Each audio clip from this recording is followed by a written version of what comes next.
नमस्कार दोस्तों, जय हिंद। मेरा नाम है साहिल नायक। जैसा कि आपको पता है कि हमने अब तक नागरिकता अधिनियम 1955 जो है इसकी 5 विधियां जो है मैंने आपको बता दी थी कि कैसे भारत की नागरिकता प्राप्त हो सकती है। भारत की नागरिकता प्राप्त करने के लिए 5 विधियां जो थी मैंने आपको बता दी है। ठीक है, वो विधियां कौन कौन सी थी? वो विधियां जो थी वो थी, पहली विधि जो थी जन्म के आधार पर। यदि किसी व्यक्ति का जन्म भारत में होता था वो भारत का नागरिक कहला देता था, लेकिन इसमें संशोधन किया गया और यह कहा गया कि जो भी भारत में उनके जन्म हुए बच्चे के माता या पिता में से किसी एक को भारतीय होना बेहद आवश्यक। ठीक है, यह बात इसमें कही गई। दूसरी थी वंश के आधार पर। तीसरी जो थी वो थी पंजीकरण के आधार पर। पंजीकरण के आधार पर। चौथी जो थी वो थी देशीकरण के आधार पर।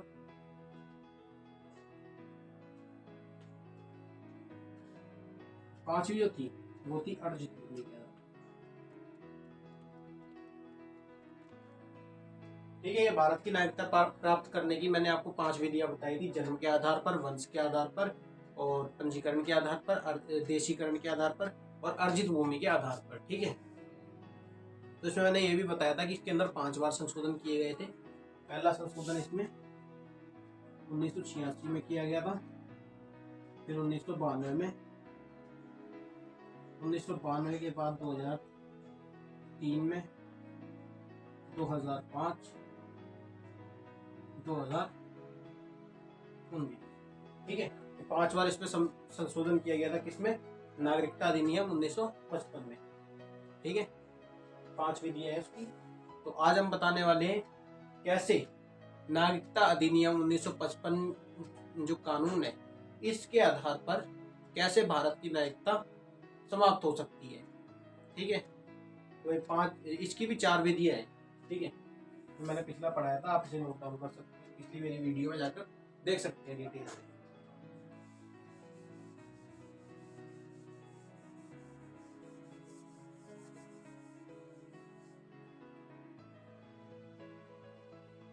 तो भारत की नागरिकता समाप्त कैसे हो सकती है?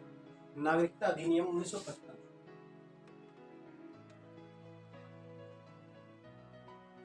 नागरिकता अधिनियम 1955 के आधार पर 4 विधियां ऐसी बताई गई है जिससे भारत की नागरिकता समाप्त हो सकती है। ठीक है, जो पहला तरीका है, पहला जो ऐसा कार्य है जिसको करने से आप भारत की नागरिकता खो सकते हैं वह है यदि आप त्याग देते हैं। त्यागना। ठीक है, यदि आप स्वयं भारत की नागरिकता त्याग देते हैं तो आप भारत की नागरिकता से हाथ धो बैठेंगे। ठीक है, पहली विधि है नागरिक त्याग देना। यदि आप भारत की नागरिकता त्याग देंगे तो आप भारत की नागरिकता से हाथ धो बैठेंगे। ठीक है, दूसरी विधि जो है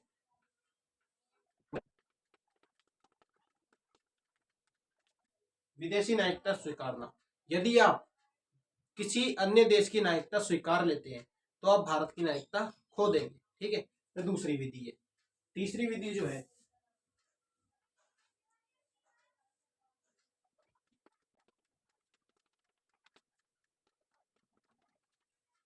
यदि आपकी नागरिकता फर्जी पाई गई तो सरकार आपकी नागरिकता को बर्खास्त कर देगी, यानी छीन लेगी, आपसे नागरिकता ही छीन लेगी यदि आपकी नागरिकता फर्जी पाई गई तो। ठीक है, चौथी विधि जो है, पहली विधि है त्यागना, विदेशी नागरिकता स्वीकारते हैं तब, और यदि आप की नागरिकता जो है फर्जी पाई तब, और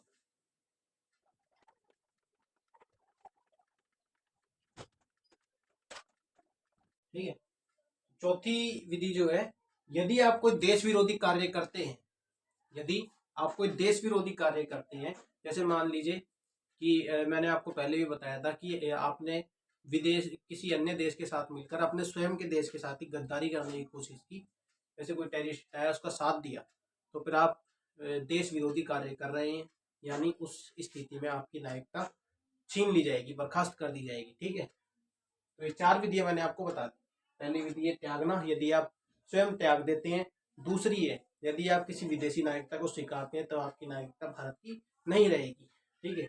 तीसरी विधि जो है वो है यदि आपकी नागरिकता फर्जी पाई गई तो, यदि आपकी नागरिकता फर्जी पाई गई तो आपकी नागरिकता बर्खास्त कर दी जाएगी। ठीक है। और चौथी विधि जो है, यदि आप कोई देश विरोधी कार्य करते हैं, यदि आप कोई देश विरोधी कार्य करते हैं तो आपकी नागरिकता छीन ली जाएगी, बर्खास्त कर दी जाएगी। तो ये 4 विधियां थी जिसके आधार पर भारत की नागरिकता समाप्त हो सकती है। आप इसे नोट डाउन कर सकते हैं।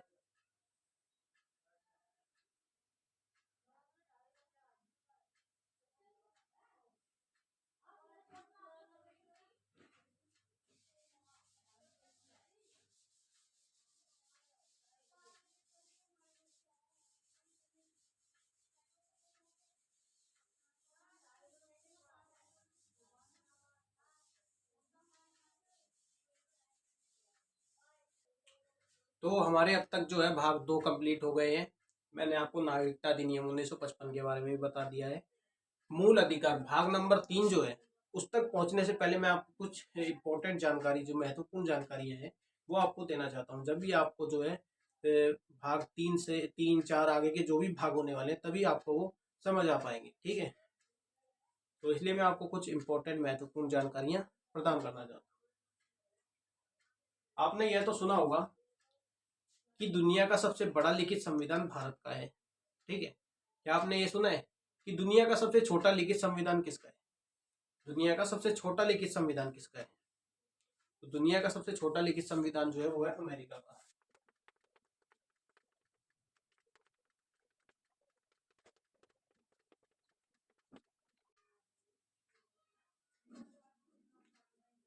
सबसे बड़ा लिखित संविधान भारत का,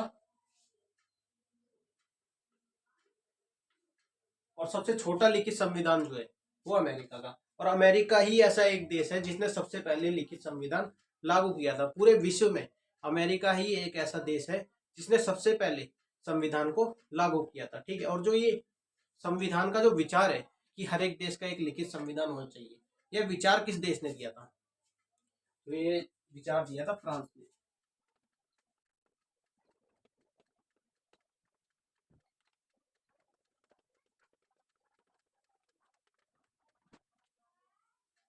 फ्रांस ने सबसे पहले यह विचार दिया था कि हर देश के पास अपना एक लिखित संविधान होना चाहिए।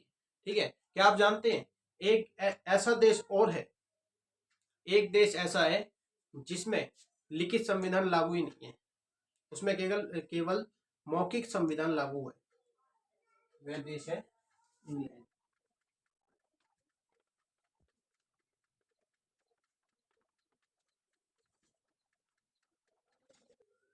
ठीक है। इंग्लैंड एक ऐसा देश है जिसमें अलिखित संविधान लागू है।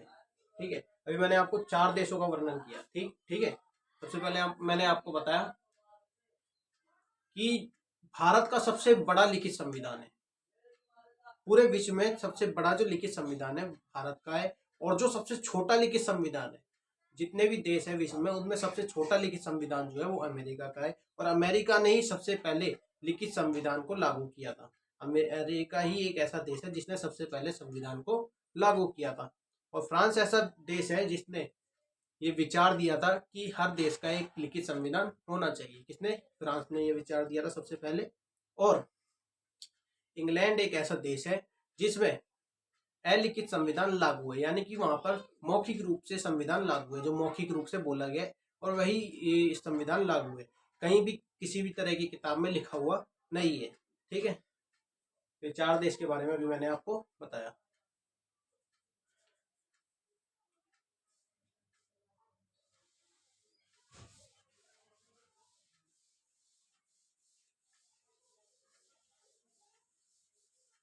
अब जो है हम बात करने वाले हैं,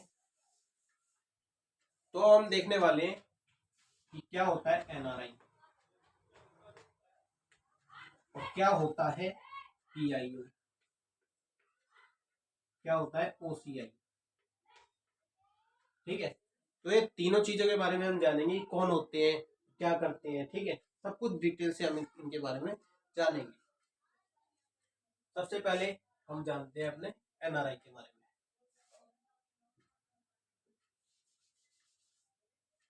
एनआरआई की जो फुल फॉर्म है वह है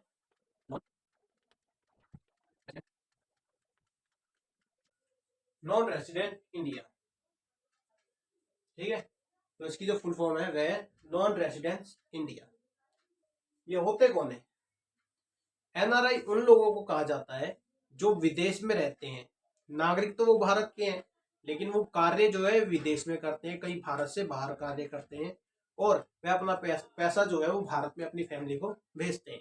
ठीक है, वो होते हैं एनआरआई। एनआरआई यदि आप स्वयं बनना चाहते हैं तो उसके लिए 6 महीने जो है वह विदेश में रहकर काम करना पड़ता है, जब आप स्वयं एनआरआई की डिग्री जो है वो अपने हासिल कर सकते हैं। ठीक है, क्या होता है एनआरआई?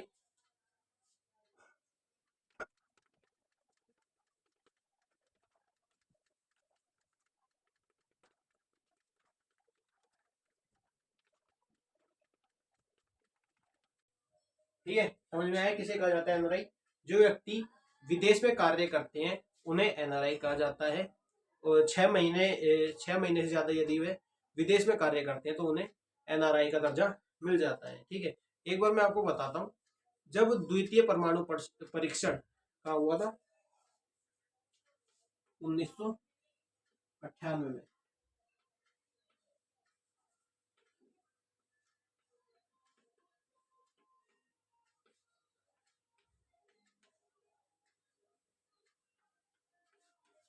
ठीक है, 1998 में जब द्वितीय परमाणु परीक्षण हुआ था तो उसमें अमेरिका ने कहा था कि कोई भी भारत के साथ लेन देन नहीं करेगा, व्यापार कोई भी भारत के साथ नहीं करेगा। ठीक है, तो ऐसे में क्या हुआ था, जितने भी एनआरआई लोग थे, जो भी भारत के एनआरआई लोग थे, उन्होंने भारत के अंदर पैसा भेजा था। तो ये एक घटना एनआरआई लोगों के ऊपर डिपेंड करती है। तो उन लोगों को सल्यूट है जो भारत में ना रहते हुए भी भारत की कितनी देखभाल करते हैं, सोचते हैं भारत के बारे में। ठीक है, तो एनआरआई समझ में आया? 1998 में द्वितीय परमाणु परीक्षण हुआ था, राजस्थान के पोखरण में हुआ था। इसके बाद अमेरिका ने कहा था कि भारत के साथ कोई भी लेन देन नहीं करेगा। तो एनआरआई लोगों ने भारत में पैसा भेजा था। ठीक है, आप इसे नोट डाउन कर सकते हैं।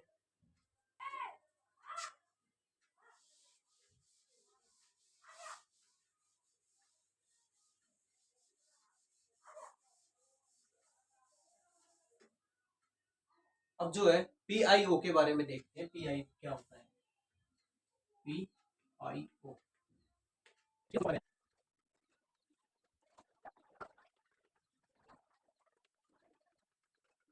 ठीक है, पर्सन ऑफ इंडियन ओरिजिन, ये इसकी फुल फॉर्म है। अब ये होते कौन लोग हैं? ठीक है, तो पहले के टाइम पे क्या होता था, जब भी कोई विदेशी व्यक्ति भारत में घूमने आता था या रहने काम करने आता था तो उसके साथ क्या किया जाता था, उसके खाने पीने रहने जो भी वो भारत में कार्य करना चाहता है उसके लिए टैक्स ज्यादा लिया जाता था। खाने पीने रहने के लिए सब में उसके लिए उसके साथ भेदभाव किया जाता था, मान के चलो टैक्स ज्यादा लिया जाता था। खाने में भी ज्यादा पैसे लिए जाते थे और रहने सोने सब के पैसे ज्यादा लिए जाते थे। ठीक है, तो इसकी व्यवस्था की गई पीआईओ की। इसके अंतर्गत कहा गया कि आप भारत के अंदर आ सकते हैं, आपके साथ किसी भी तरह का भेदभाव नहीं होगा। इसकी स्थापना 1999 में हुई थी। 1999 में इसकी स्थापना हुई थी। इसके अंतर्गत क्या कहा गया था, जो भी विदेश से भारत में व्यक्ति आएंगे उनके साथ किसी भी तरह का भेदभाव नहीं होगा। ठीक है, तो ये बात कही गई थी पीआईयू के तहत, पर्सन ऑफ इंडियन ओरिजिन।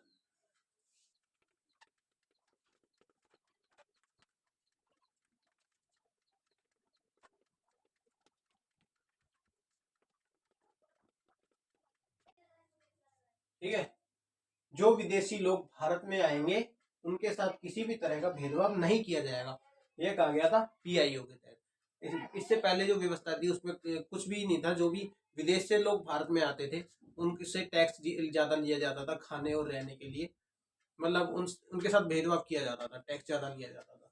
तो इसलिए ये व्यवस्था लेके आए गए, जो लोग भारत में विदेशी व्यक्ति भारत में आएंगे उनसे किसी भी तरह का भेदभाव नहीं होगा। इनकी जो व्यवस्था है, पीआईओ की जो व्यवस्था है, अब 2015 में इसे समाप्त कर दिया गया है। ठीक है, आप इसे नोट डाउन कर सकते हैं।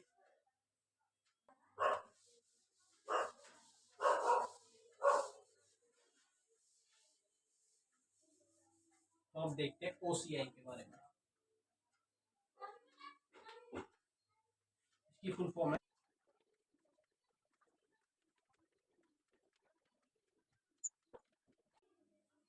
Overseas citizenship of India. ये इसकी फुल फॉर्म है OCI। ठीक है, ओवरसीज सिटीजनशिप ऑफ इंडिया। इसमें क्या बात है, कौन होते हैं ये लोग? ये वह लोग होते हैं जो भारत की नागरिकता त्याग त्याग के किसी अन्य विदेशी नागरिकता को स्वीकार लेते हैं और कुछ समय बाद बहुत अच्छे पद पर काम करते हैं, विदेशों में बहुत अच्छे पदों पर काम करते हैं, या तो कोई बड़े बिजनेसमैन बन जाते हैं यहाँ पर, या फिर वहीं पे कोई बढ़िया कारोबार अपना कर लेते हैं। ठीक है, तो उनके लिए ये OCI की डिग्री बनाई जाती है। उनसे कहा जाता है कि यदि आप कभी भी भारत में आओगे तो आपको भारतीय की तरह ट्रीट किया जाएगा, आपके साथ किसी भी तरह का भेदभाव नहीं होगा, आपको बिल्कुल भारतीय की तरह ही ट्रीट किया जाएगा। केवल इसमें आप एक काम नहीं कर सकते, इसमें आप भारत में वोट नहीं डाल सकते। ठीक है, ये बात इसमें कही गई है OCI के तहत। यह 2005 में लाया गया था, 2005 में लाया गया था OCI की व्यवस्था। इसमें कहा गया था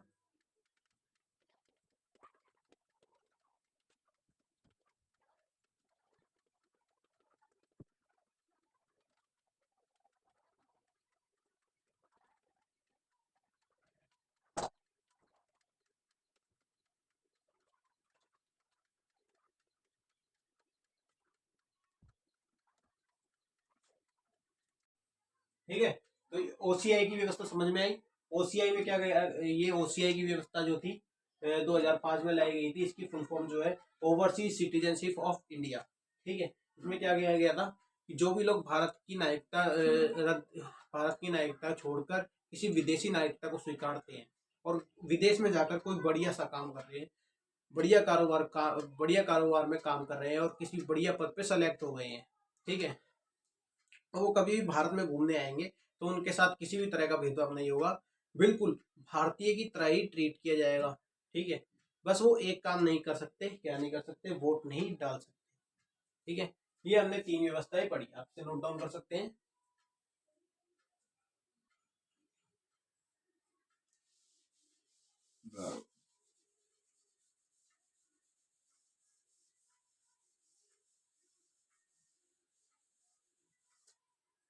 ठीक है, तो हमने आज काफी चीजें पढ़ ली हैं, तो अगली हम वीडियो में कुछ बताएंगे, तो वो बताएंगे कि जो धार्मिक प्रताड़ना के चलते कौन कौन से देश जो है वो जो है भारत ने उन देशों को शरण दी है, उन देशों से आए लोगों को शरण दी है। ठीक है, तो आज की इस वीडियो में हमने क्या क्या सीखा, मैंने 4 विधियां बताई जिससे भारत की नागरिकता छीनी जा सकती है। 4 विधियां कौन कौन सी थी? यदि आप स्वयं त्याग देते हैं तो, या फिर आप विदेशी नागरिकता स्वीकारते हैं तो, या फिर आपकी नागरिकता फर्जी पाई गई तो, या फिर आप कोई देश विरोधी कार्य करते हैं तब। ठीक है, इसके बाद मैंने आपको 4 देशों के बारे में बताया, कौन कौन से। दुनिया का जो सबसे लिखित बड़ा संविधान जो है, दुनिया का सबसे बड़ा लिखित संविधान जो है वो है भारत का। दुनिया का सबसे छोटा लिखित संविधान जो है वो है अमेरिका का, और अमेरिका ने ही सबसे पहले लिखित संविधान को लागू किया था। संविधान का विचार किसने दिया था कि हर देश का लिखित संविधान होना चाहिए, यह विचार दिया था फ्रांस ने। ठीक है, और जो इंग्लैंड जो है वह उस इंग्लैंड के अंतर्गत अलिखित संविधान लागू है, यानी मौखिक रूप से वहां पे संविधान कहे गए हैं और वही वहां पर लागू है। ठीक है, और मैंने अभी NRI, PIO और OCI के बारे में आपको बताया। ठीक है, ये सारी जानकारी आपको अच्छी लगे प्लीज मिलते हैं आपके अगली नेक्स्ट वीडियो में।